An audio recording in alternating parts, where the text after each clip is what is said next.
Pemirsa, terima kasih Anda masih bersama kami. Dari pertemuan khusus Jaksa Agung dengan Menteri BUMN, Erick Thohir menegaskan dari 48 dana pensiun yang dikelola BUMN, 70% diantaranya atau sekitar 34 dinyatakan tidak sehat alias di luar kewajaran dan harus dilakukan audit oleh Badan Pengawasan Keuangan dan Pembangunan. Menteri Badan Usaha Milik Negara atau BUMN Erick Thohir meminta bantuan Badan Pengawasan Keuangan dan Pembangunan atau BPKP untuk melakukan audit atas temuan adanya dugaan tak wajar dari pengelolaan dana pensiun BUMN. Menurut Menteri BUMN, dari 48 dana pensiun yang dikelola BUMN, 70% diantaranya atau sekitar 34 dinyatakan tidak sehat dan harus dilakukan audit oleh Badan Pengawasan Keuangan dan Pembangunan. Sementara itu untuk tahap awal, tindak lanjut akan dilakukan terhadap 4 dana pensiun, yaitu Inhutani, PTPN, Angkasa Pura I, dan Raja Wali Nusantara Indonesia atau RNI atau ID Food. Keempat dana pensiun ini menurut Erick mengalami kerugian 300 miliar rupiah. Penyebabnya diduga karena penyimpangan pada investasinya. Kita coba lakukan 4 dana pensiun waktu itu. Ada Inhutani, ada PTPN, Angkasa Pura I, dan tentu juga RNI atau ID Food.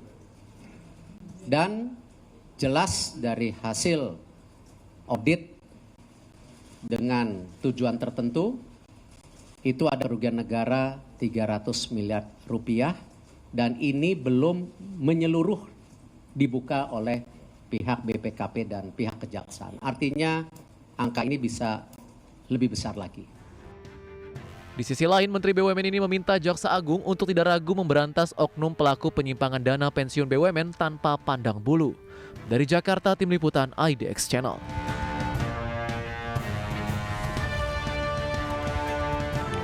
Kepala Badan Pengawasan Keuangan dan Pembangunan atau BPKP Muhammad Yusuf Ateh mengungkapkan bahwa dari hasil audit terhadap 4 dana pensiun BUMN, ada 2 dana pensiun terindikasi fraud atau korupsi. Audit dengan tujuan tertentu tersebut merupakan tindak lanjut dari permintaan Menteri BUMN Erick Thohir.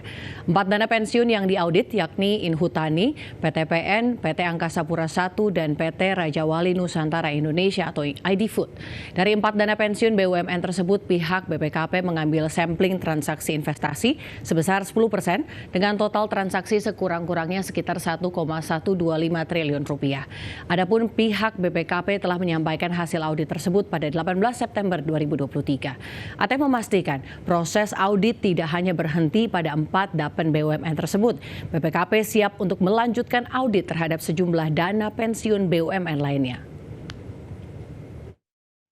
Siang hari ini dari 4 sampling ini kami juga mengambil sampling transaksi investasi itu 10%, di 10% dari sekiranya nilai-nilainya kira-kira 1,125 triliun, dan kami menemukan memang transaksi investasi ini beberapa dilakukan tanpa memperhatikan prinsip tata kelola yang baik.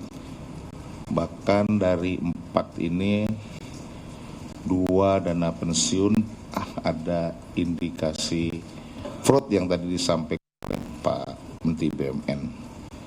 Jadi kami sudah sampaikan hasil audit ini tanggal 18 September yang lalu, dan kami sebenarnya sudah memberikan langkah-langkah rekomendasi untuk perbaikan karena tidak semuanya ada indikasi fraud yang bisa kita lakukan untuk perbaikan-perbaikan. Mudah-mudahan ada dari dana pensiun ini yang